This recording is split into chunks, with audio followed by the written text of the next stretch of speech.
സൗദിയിലെ Medina bus അപകടത്തിൽ മരിച്ച ഇന്ത്യൻ തീർത്ഥാടകരായ 46 പേരുടെ മൃതദേഹങ്ങൾ മദീനയിൽ ഖബറടക്കി. പ്രവാചക പള്ളിയിൽ നമസ്കാരത്തിനെത്തിയ ആയിരങ്ങൾ ബന്ധുക്കൾക്കൊപ്പം കണ്ണീരോടെ വിട നൽകി.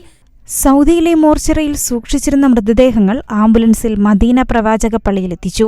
ലുഹ്ർ നമസ്കാരത്തിനു ശേഷം നടന്ന മയ്യത്ത് നമസ്കാരത്തിനു ശേഷം ജന്നത്തുൽ ബഖിയിൽ ഇന്ത്യൻ സമയം 3 മണിയോടെ അന്ത്യകർമ്മങ്ങൾ പൂർത്തിയാക്കി.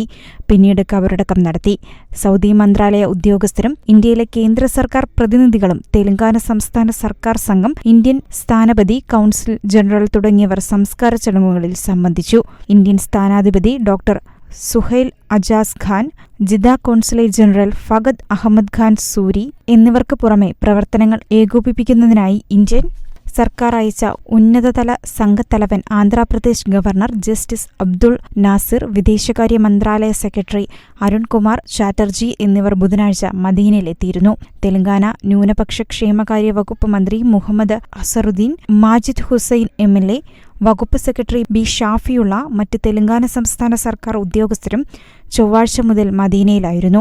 മദീന കിങ് ഫഹദ് ആശുപത്രി, കിങ് സൽമാൻ ആശുപത്രി, അൽ മിഖാത്ത് ആശുപത്രി എന്നിവിടങ്ങളിലെ മോർച്ചറിയിലായിരുന്നു മൃതദേഹങ്ങൾ സൂക്ഷിച്ചിരുന്നത്. ഹൈദരാബാദിൽ നിന്നും കഴിഞ്ഞ ദിവസങ്ങളിലായി എത്തിയ ബന്ധുക്കളുടെയും DNA പരിശോധന പൂർത്തീകരിച്ചിരുന്നു. മൃതദേഹം തിരിച്ചറിയുന്നത് സംബന്ധിച്ചുള്ള വിവരങ്ങൾ ഔദ്യോഗികമായി വെളിപ്പെടുത്തിയിട്ടില്ല. മരിച്ചവരിൽ 41 പേർ ഉംറയ്ക്കായി ഹൈദരാബാദിൽ നിന്നും എത്തിയവരായിരുന്നു. എന്നാൽ മരിച്ചവരിൽ ഒരാൾ ബസ് ഡ്രൈവറാണ്. മരിച്ചവരുടെ കൂട്ടത്തിൽ 2 പേർ ഇവരെ കാണാനെത്തിയ ബന്ധുക്കളായിരുന്നു.